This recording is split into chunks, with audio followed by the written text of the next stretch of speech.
Basura ang ugaling umutang tapos hindi nagbabayad.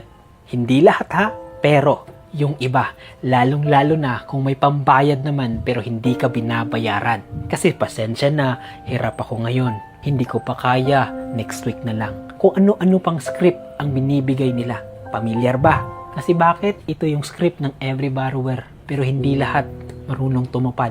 Kasi tandaan ninyo sa mga umutang dyan, ang utang ay hindi donasyon. At ang hirap ay hindi excuse kung kaya mo namang mag-add to cart, mag-yellow basket, magkape, maglakwat siya. Pero hindi kaya magbayad sa taong tumulong sa'yo. Hindi mahirap ang buhay mo, magulo ang priorities mo. Kasi masakit masyado na kaya mong bumili ng gusto mo pero hindi kaya bayaran ng utang mo.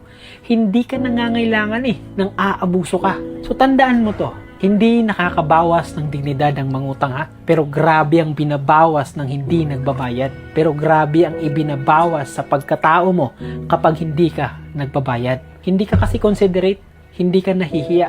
May utang ka lang at wala kang pake. Kaya kung talagang tao ka ng honor, may konsensya, unahin mong bayaran yung tumulong sa'yo bago unahin yung luho mo. Kasi ang utang hindi lang yan pera, reputasyon yan.